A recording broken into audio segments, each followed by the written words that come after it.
She looked right at me and called another man her soulmate.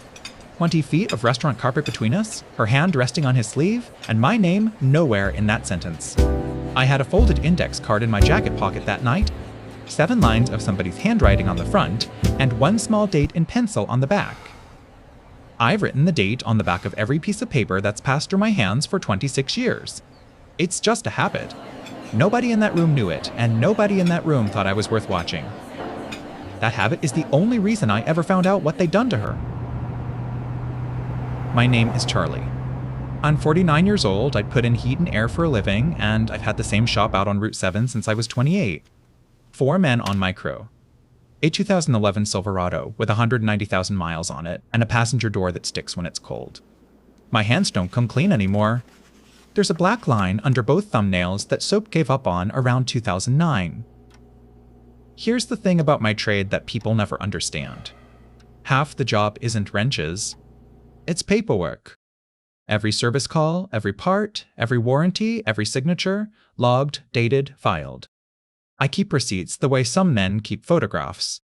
Diner tickets, hardware slips, envelopes with nothing in them, and on the back of each one, in pencil, the date and the time.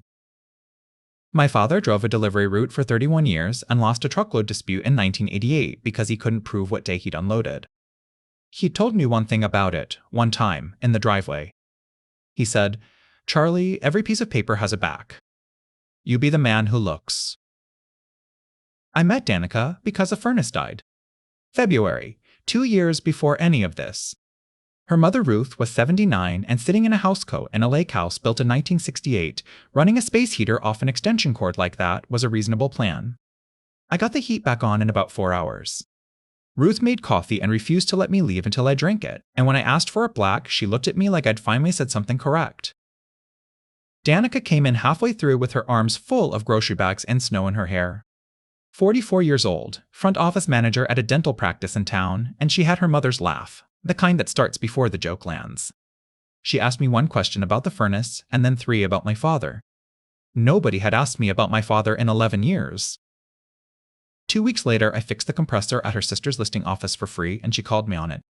Said I was buying my way into the family with sheet metal. She wasn't entirely wrong. For 2 years, that woman and I had Sunday supper at that lake house. Ruth in the chair by the window. The 40th anniversary photo on the piano, her and her husband in front of a car they didn't own. Danica's garden coming up out of the ground every spring like it was keeping a promise. Now, there was one thing about Danica I have to tell you about, because everything that happened later hangs off it like a coat off a nail. When she was 22, she wrote a list. 7 lines on a 3x5 index card. The man she was going to marry someday. She showed it to me once at Dot's, the diner out on Route 7, laughing so hard she had to set her fork down. College educated. Reads books, real ones. Plays piano. Speaks a second language. Owns a suit that fits. Never raises his voice. Knows wine. I went down that list in my head while she read it out loud. Give her for 7. I missed everyone. I finished high school and went straight into a van. The only book I've read twice is a manual. I own 1 suit, and it fits like a rented tent. She squeezed my hand across the table and said the list was a kid's idea. Ruth heard about it later and said, in that flat way she had, "Lists are for groceries." I laughed. And then I drove home, and I thought about it for about 6 miles longer than I'd admit to anybody. Ruth passed in April, in her sleep, in that house. The church was full. I carried 1 corner of her, and I've never felt anything heavier. 2 weeks after the funeral, we sat in Harold's office above the hardware store for the reading. Harold had been Ruth's attorney since 1991 and had the personality of a filing cabinet which I liked. The lake house, in the family since 1968, went to Danica. A life insurance annuity, $412,000, went to Danica. Tanya, the older sister, 47, got Ruth's car and the jewelry and a letter to be opened later. Tanya didn't say 1 word. She sat there with her hands folded on her purse and a small, tight smile, and she nodded along like a woman agreeing with a weather report. That smile is the first thing in this story that didn't add up. Because Tanya needed money. Everybody knew it, and nobody said it. She sold real estate and she was good at it, but her husband Roy's landscaping outfit had gone under 2 winters before, and then Roy's back went, and then came the surgery, and then came the paper. I'd seen the second mortgage notice on their kitchen counter in July and pretended I hadn't. Real quick, if this story's pulling you in, do me a favor and hit that subscribe button and give it a like. It genuinely helps. Alright. So, February the 6th. That's the day a man named Frank sent Danica a message on one of those dating apps she'd downloaded and deleted twice already. I know the date because she told me the date, months later, standing in a kitchen, trying to explain something she thought was a coincidence. Frank was 51. Silver at the temples, tan in February, and a leased sedan he kept vacuumed. Called himself a wealth transition advisor, which is a phrase I've since learned means whatever the man's saying, it needs it to mean. He'd gone to a college in Michigan. He read biographies. He played piano since he was 9. He'd spent 2 years in Barcelona. His suits fit like they'd been grown on him. And I never once heard that man raise his voice, not even later, not even when I put the truth on a table in front of him. 7 for 7. 10 days after that first message, Frank was standing in the garden center on Route 7, 2 aisles from Danica, holding a bag of bulbs he didn't know the name of. She called it fate. I stood in my shop that night with a work order in my hand, and I couldn't tell you why my stomach felt like a dropped elevator. Then came the restaurant. She'd asked me to meet her there, 7 o'clock, said she wanted to talk. I got there at 10 till, the way I get everywhere. She was already at the table. She wasn't alone. I stood there and I let her introduce us.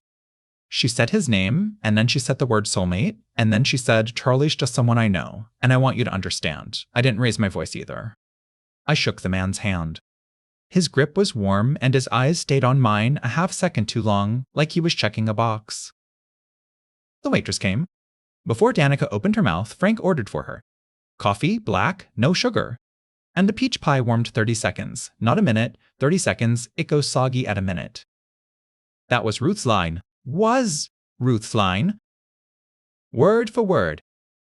Ruth's kitchen, Ruth's oven, Ruth's rule. A dead woman's sentence, coming out of a man who'd known her daughter for 6 weeks. My blood ran cold right there under the light of a restaurant lamp, and I couldn't say why yet. Danica asked me to run her coat home in the truck, because she was riding with Frank. So I did. I drove 11 miles with her coat folded on my passenger seat, and I hung it on the hook by my back door like it belonged there. And a folded index card fell out of the pocket onto my kitchen floor. 7 lines. Lowest. Except the handwriting wasn't Danica's. I'd seen Danica's handwriting on 2 years of grocery notes and birthday cards, and this was somebody else's hand entirely. And because of my father, and because of a habit I'd had since I was 23, I did the one thing nobody else in this story would ever have thought to do. I turned it over. There was a date on the back, written small, in pencil. The 2nd of March. And in March, Danica had never even heard the name Frank. I sat down at my own kitchen table with my coat still on, and I held that card under the light for a long time. There was a year written next to the date. Small, in pencil, in the same tight hand. The 2nd of March, and the year before the year I was living in. I did the arithmetic on the back of a grocery receipt, because that's where I do arithmetic. 11 months and 4 days. That's the gap between the date on that card and the night a man named Frank sent his first message to a woman he'd never met. Then I looked at the letters themselves. Danica writes her 4s open at the top, always has. I've got 2 years of grocery notes on my refrigerator to prove it. The 4s on that card were closed. The whole thing was printed in block capitals, careful, almost stiff, except for the 4th line, where the S in speaks had a loop in it that the writer couldn't quite kill. Somebody had copied my girlfriend's list. Somebody had sat down with a pen and written out the 7 things she wanted in a husband, like a shopping order. So I did what I do. I photographed both sides of the card. I wrote the date and the time on the back of a plain envelope, put the card inside, and stood it up in the file box in my hall closet, behind the 2019 tax folder. Then I hung her coat back on the hook and went to bed and did not sleep. If you're with me on this one, hit subscribe and drop a like on the video.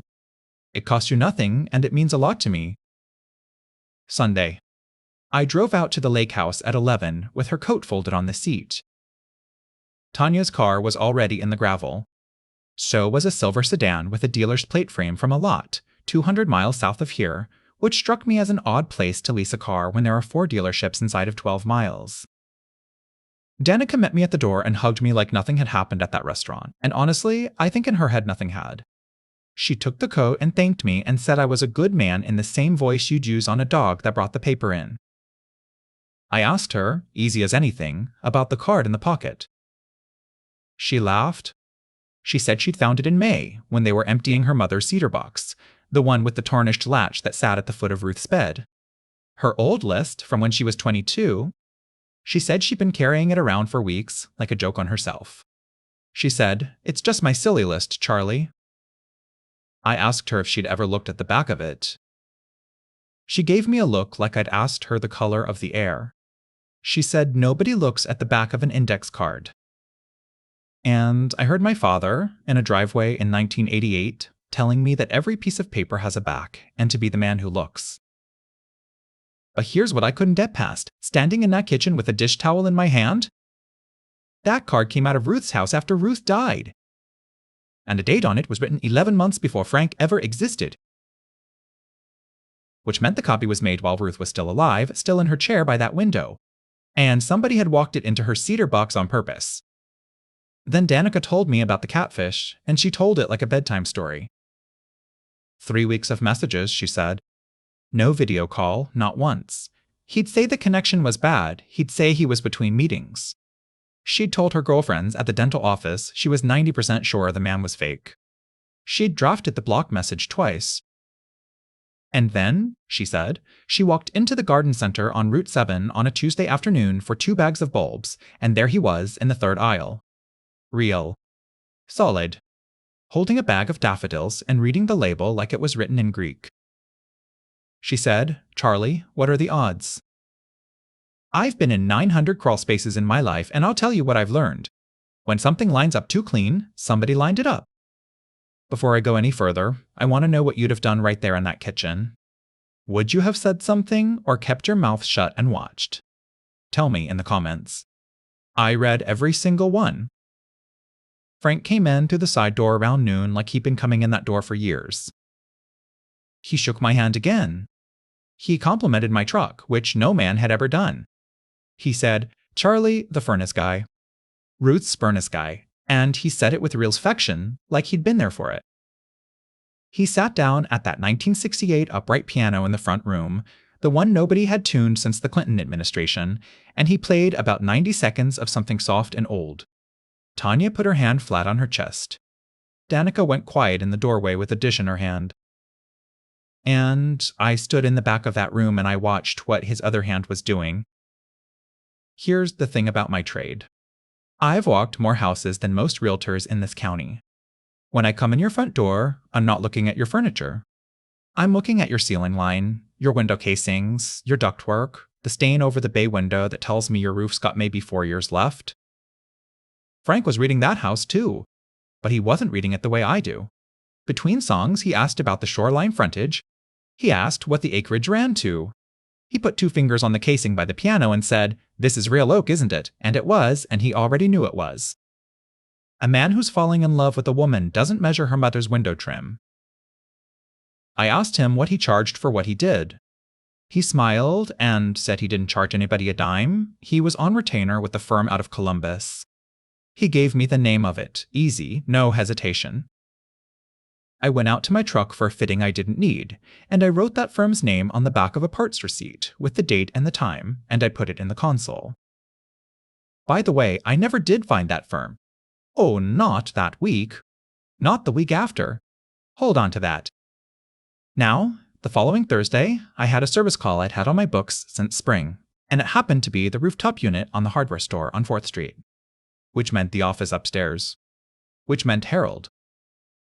Harold had been Ruth's attorney since 1991, and he had exactly one facial expression. He came up the ladder hatch in a cardigan to sign my ticket because he doesn't let anybody else sign anything, ever. He asked after Danica. He said Ruth had thought very highly of me, which was the warmest sentence Harold had produced in 35 years of practice. And then, making conversation the way a man makes conversation when he'd rather be doing anything else, he said the estate had been simple because Ruth had been so particular at the end. He said she'd come into that office herself, on foot, in a coat too thin for the weather, and made changes to the whole thing, and that she'd been very specific that the new date go on every single page. I asked him, casual, with a wrench in my hand and my heart going sideways, when that was. He said the 2nd of March. The same day. The exact same day, somebody sat down and copied out a 22-year-old list of the 7 things Danica wanted in a man. The day Ruth signed the lake house and $412,000 over to her younger daughter, somebody in that family went home and started building the man who'd come and take it. And I still had no idea whose handwriting it was. Not yet. But 3 days later, at 11:40 at night, my phone lit up on the nightstand with a message from a number I'd never seen, and it wasn't meant for me. It was 7 words on a screen in a dark bedroom. He's still coming around. Handle the furnace guy. No name. No greeting. A 419 area code, which is a good chunk of northern Ohio, and I laid there in the dark and read those 7 words maybe 40 times. Then I got up, put my glasses on, and did what I do. Gunshot. Printed it at the shop the next morning, on the same printer I run work orders through.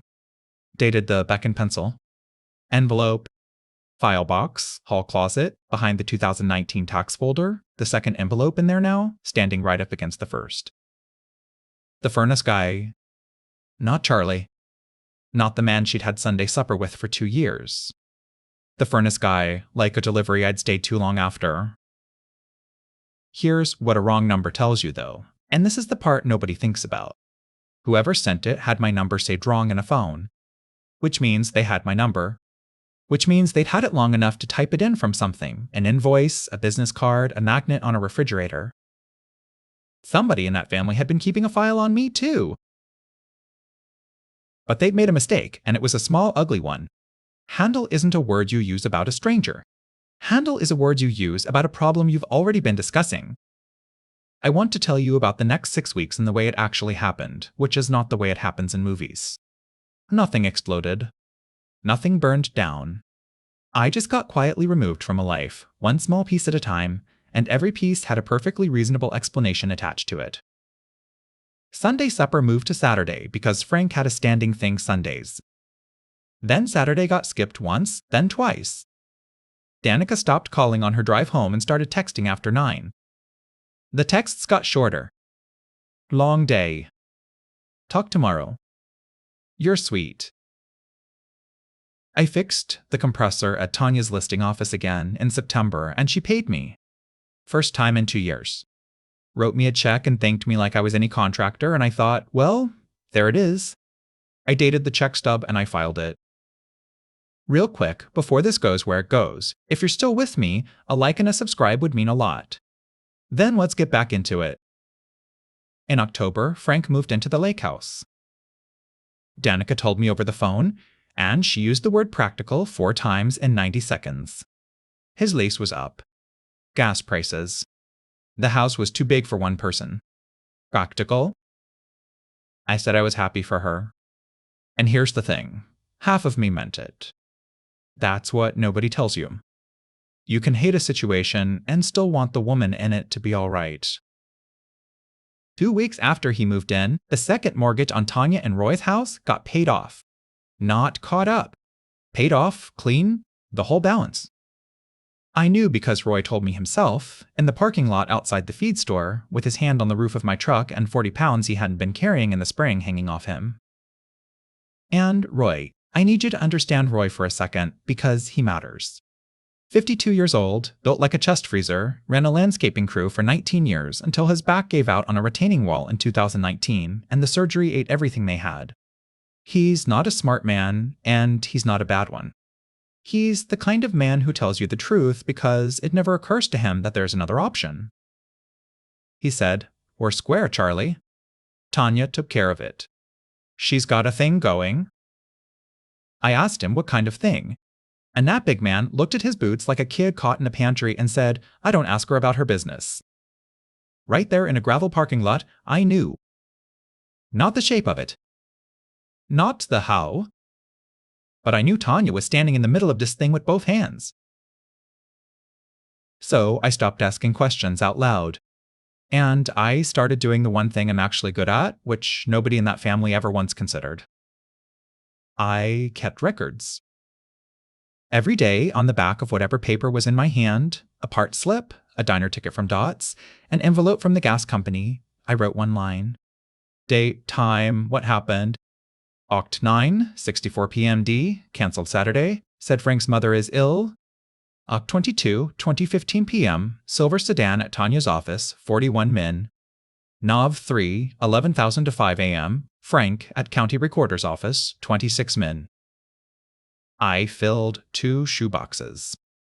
It wasn't detective work. It was just the same thing I'd been doing since I was 23, pointed in a different direction. Now, here's where it turned. The first week of November, a woman named Marlene called my shop about a heat pump that was short cycling. Marlene is 68, teaches piano out of her front room, and has been on my books since 2011. I got the unit sorted in about an hour, and she made me sit down for coffee, which in this county is not optional. And on her wall, above the upright, there was a framed photograph of a recital. 11 kids on risers. And a younger man at the piano bench in a suit that fit him like it had been grown on him. Silver hadn't come in at the temples yet, but it was Frank. I asked her, real light, who the man at the bench was. She said, "Oh, that's Frankie. He was my student for 9 years. Local boy, grew up out past the fairgrounds." She said his mother cleaned rooms at the motel on Route 7 for 20-some years, that Frankie never made it to college, that he had a gift and no money, and that he'd gone off to sell something in Columbus and she'd lost track of him. Frank never went to Michigan. Frank never spent 2 years in Barcelona.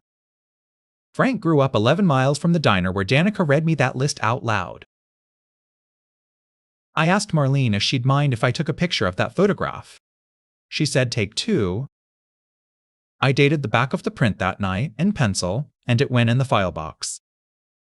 Because if Frank was a local boy who'd built himself into a 7-item list, then somebody local handed him the list. And there were only 2 people alive who'd ever seen it. What do you think? Was Frank the one running this, or was he just the one holding the shovel? Tell me your honest opinion in the comments before I get to the next part, because I had it wrong for about a month. The Sunday before Thanksgiving, Danica called me herself. First real call in 7 weeks. She sounded like the woman from the February with snow in her hair. She said she missed me. She said the house felt strange. She asked if I'd come out and look at the furnace because it was making a sound, and Frank said it was nothing. I told her I'd be there Tuesday at 9. And when I opened that basement panel Tuesday morning, there was nothing wrong with that furnace at all. But taped to the inside of a cabinet door, where a homeowner would never look and a service tech always does, there was an envelope with my name on it. And it was Ruth's handwriting. I stood in that basement with a flashlight in my teeth, and I did not touch it for a full minute. Ruth's hand. I'd seen it on Christmas cards, and on the note she taped to the water heater in 2019 telling me the pilot was out again and that she'd made a pie. Same tight loops. Same hard press, like she was carving instead of writing. My name on the front? Charles. Nobody on this earth called me Charles except a 79-year-old woman who thought Charlie was a name for a boy. I photographed it in place, taped to the cabinet door, before I moved anything. Then I peeled the tape off slow and put the envelope in my inside jacket pocket, and I put that panel back on, and I screwed all 4 screws in. Danica made me eggs upstairs. I told her the furnace was fine. That's the only lie I told anybody in this entire story, and I've thought about it since. I opened it in my truck, parked at the boat ramp 1.5 miles down the road, with the engine running and the heater on my hands. It was 4 pages. Ruth had written it on the 2nd of March. The date was at the top of every page in her own hand, the same way she'd made Harold date every page in his office that same afternoon. And it started with the sentence I'll carry to my grave. Charles, if you are reading this, then I was right, and I am sorry. She wrote it out plain, the way that woman did everything. In February of that year, Ruth had been sitting in her chair by the window with the television off, and she'd heard her older daughter on the back porch, on the phone, saying a sentence that a mother doesn't come back from. Tanya had said she'd hand it all over tomorrow if the right man asked her. I know exactly what the right man looks like. I've got it in writing. Ruth was 79 years old and half deaf in the left ear, and that came through the screen door clear as a bell. So, the next morning, Ruth walked into town in a coat too thin for the weather and did 3 things. She changed her will with Harold and made him date every page. She went home and looked in her cedar box, the one with the tarnished latch at the foot of her bed, and found the index card that had lived in there since 1999, because Danica had given her mother that silly list at 22, and Ruth had never thrown out a piece of paper in her life either. The card was still there, but it wasn't the same card. Same 7 lines. Different hand. Closed fors. A loop in the S in speaks that the writer couldn't quite kill. Tanya had copied it and swapped it. She'd taken the original and left a duplicate in her mother's cedar box so the box would never look empty. And Ruth, 79, in a housecoat with a space heater running off an extension cord, picked up a pencil and wrote the date on the back of the fake. The third thing she did was write me 4 pages. And she taped them inside a furnace cabinet because she said in the letter that the only person who would ever have a reason to open that panel was me. She wrote, "You are the only one who looks at the back of things. I have watched you do it at my own table for 2 years." She'd been sitting on that porch knowledge for the last 5 weeks of her life. She'd never said a word to Danica. And in the letter she explained why, and it's the saddest sentence in the whole business. She wrote that if she told Danica, Danica would have confronted her sister, Tanya would have denied it, and Ruth would have died watching her 2 daughters stop speaking. She wrote, "I would rather be wrong in my grave than right in my kitchen." I sat at that boat ramp until the windows fogged over. If this story's got hold of you, take 1 second and hit subscribe and drop a like. Then stay with me, because this is where it turns. Now, I want to be very clear about something, because this is the part where a lot of men would have driven straight to that lake house. I didn't have anything yet. What I had was a letter from a dead woman about a conversation nobody else heard, a card in the wrong handwriting, a wrong number text from a 419 phone, a photograph on a piano teacher's wall. Every single one of those things has an innocent explanation if you're determined to find one, and Tanya is a woman who has been talking people into things since she was 19 years old. So I did the boring thing. I did the thing that takes 11 weeks. I drove to the county courthouse on a Wednesday morning in December, paid $4, and pulled the recorded documents on the lake house property. There was a quitclaim deed filed in November. Danica had signed the lake house, the house her family had held since 1968, into a joint tenancy with Frank. Both names. Right of survivorship. Notarized by a woman whose stamp I'd seen on real estate paperwork at Tanya's office for years. And that's when the shape of it finally came clear, and it was worse than I'd let myself think. Nobody was stealing anything.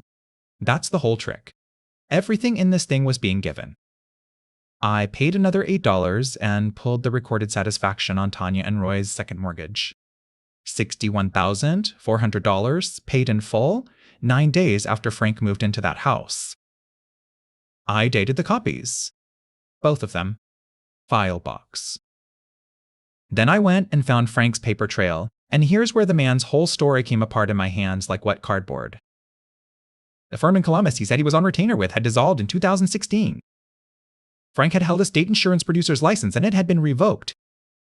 There was a civil judgment against him out of a county 200 miles south, the same county as the plate frame on that leased sedan, filed by a widow 66 years old over a property transfer. Same play. Same man. Different woman 4 years earlier. And Tanya hadn't found him on the internet. Tanya sold real estate. Tanya's agency had listed the widow's house after it was over. She'd met the man cleaning up the wreckage of what he'd done to somebody else. And she'd looked at him and thought, I have a sister. Now, the dual thing was happening the whole time, and I didn't fully see it till later. While all that was piling up in a shoebox in my hall closet, Danica was being taken apart in that lake house at a pace so slow she couldn't feel it. She left the dental office in January. Frank said the drive was too much, said she should take a year. Her girlfriends stopped getting invited. The garden went to seed and she didn't plant it in the spring. And then in March, 1 year, almost to the day, from the date on the back of that card, Frank sat Danica down at Ruth's kitchen table and told her about a bridge investment. $412,000. The exact figure, not a dollar under, not a dollar over. He didn't get all of it. He got $380. And the reason he didn't get the last $32,000 is the reason this whole thing finally cracked open. Because on the 9th of April, at 4:15 in the afternoon, a woman I had never met walked into my shop on Route 7 and said, "Are you Charlie? I think we've got the same problem." Her name was Denise. 66 years old, a retired school nurse from 2 counties south, and she stood in my shop doorway in a good coat with a canvas tote bag over her shoulder like she was returning a library book. She said she'd found me through the courthouse. She'd been pulling recorded documents on Frank's name for 3 years. Every county, every filing, $4 a copy, and when the quitclaim on the lake house showed up in November, she'd pulled the whole property history. And in the property history, in the file, there was a mechanical permit from 2019 for a furnace replacement. My name was on it. My license number. Because the county makes you file it, and because I file everything. She said, "You put the heat in that house." I figured whoever put the heat in might still care who's living in it. I turned the sign around on the door and made coffee, and we sat in my front office for 4 hours. Denise's husband had died in 2020. 31 years married, high school science teacher, he'd left her a house and a retirement account in a lake lot in Michigan she'd never seen. 8 months later, a man came into her life who read biographies, spoke Spanish, played piano at her church's Christmas service, and never once raised his voice. He got her house. Not all at once.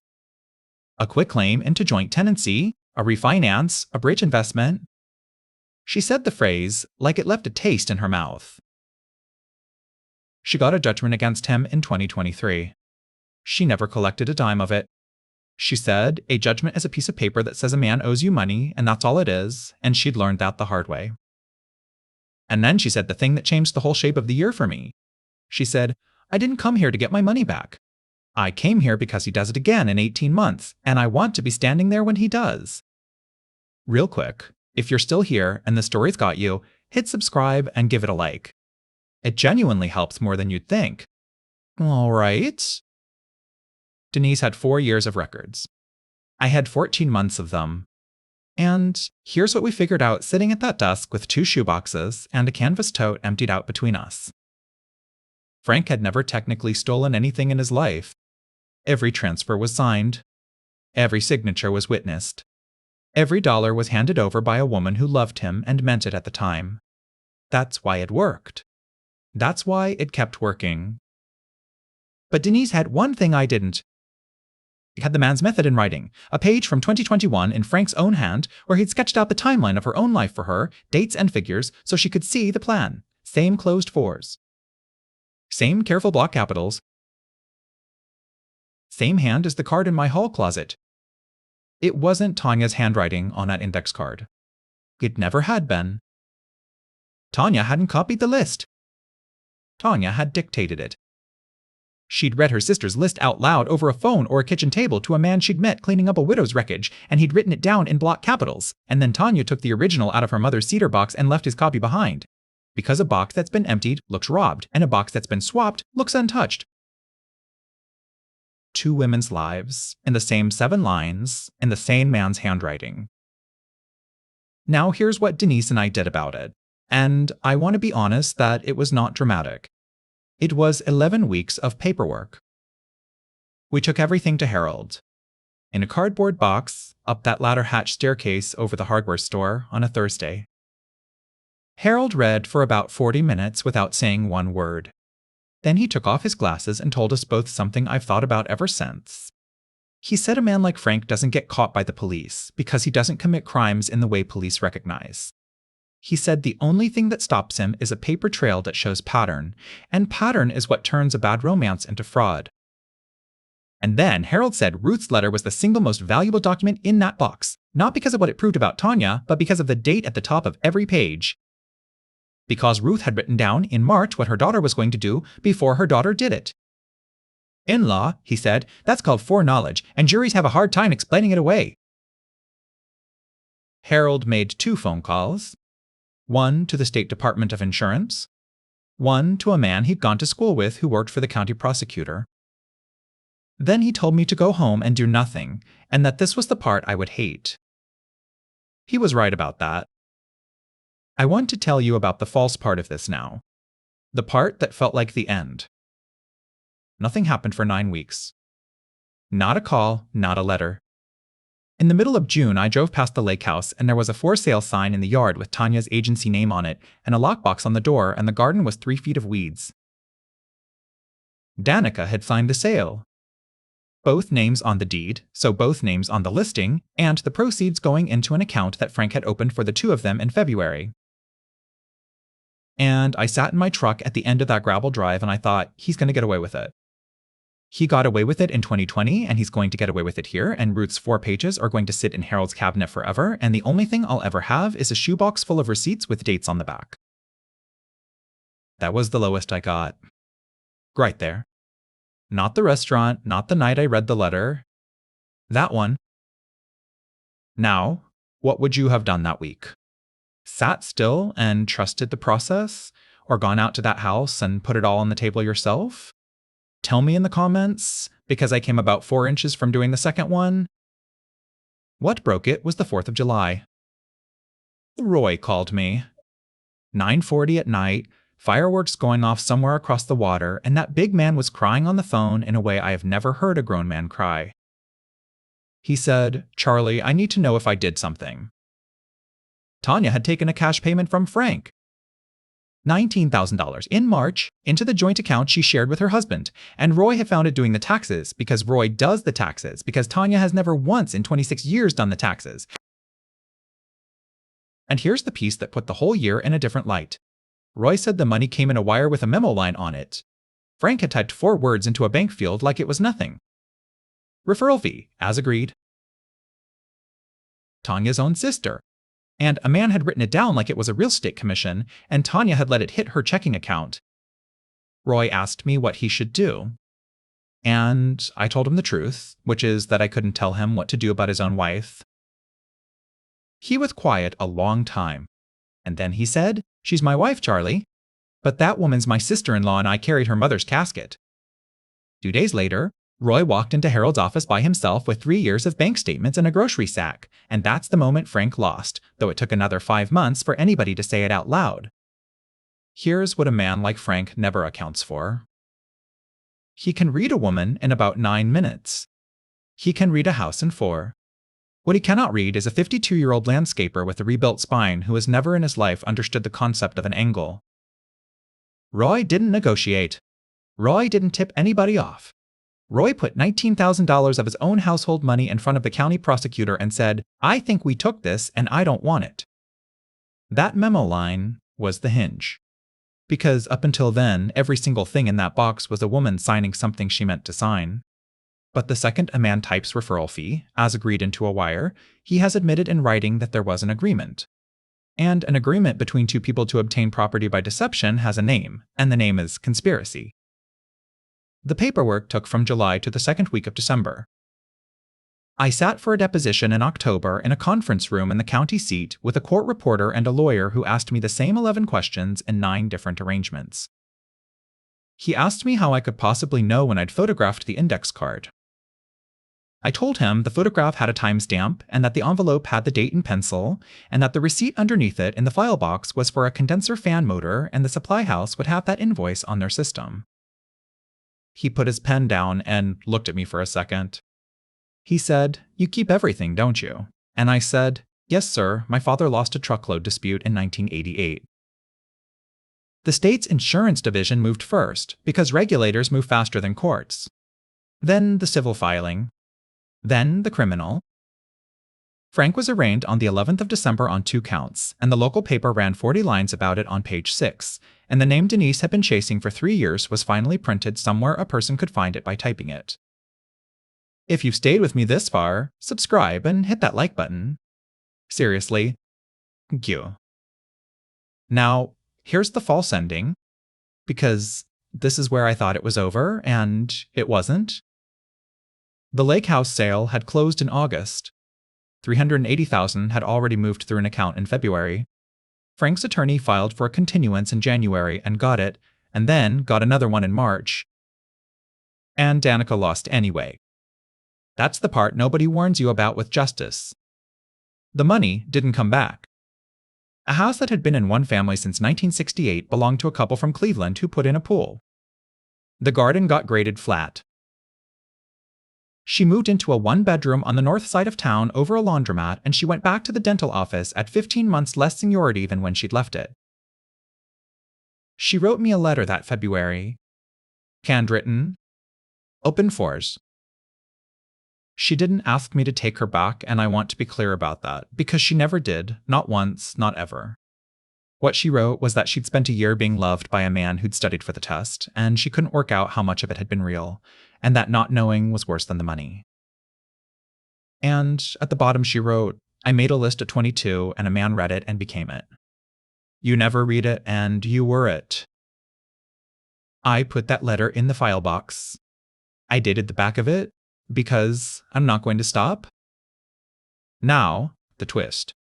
Because there was one more thing in the story that nobody had opened.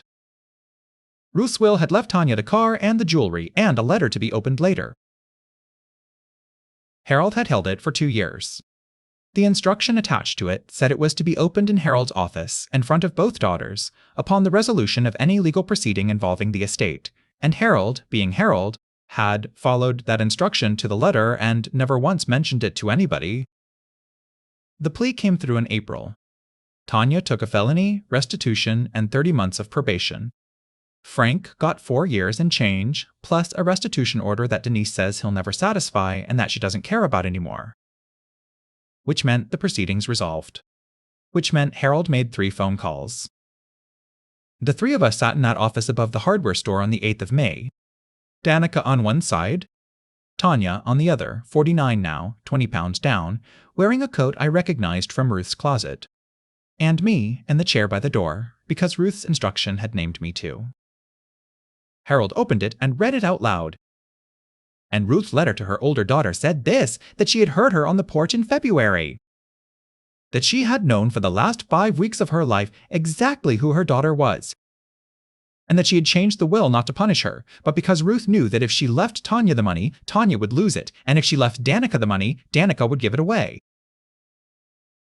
So I left it where it would be lost, Ruth wrote, and I left the truth where it would be found.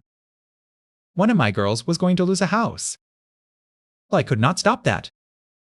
But I could make sure neither of you lost each other over a lie, because a lie is the only thing you cannot come back from. You will both know exactly what happened. Do what you want with that. I have done what I can. And then the last line. Charles, thank you for looking at the back. Tanya put her face in her hands and made a sound I hope never to hear again. She said one sentence, and it was, I only ever wanted to be the one who wasn't drowning. And I'll tell you honestly, I almost felt for her. That's the truth. A woman 52 weeks behind on a mortgage with a husband who couldn't lift a bag of mulch anymore, watching $412,000 go to the sister who never had to fight for anything. I understand exactly how a person gets there. Understanding it and forgiving it are 2 different roads, and Danica is still walking hers. They speak now.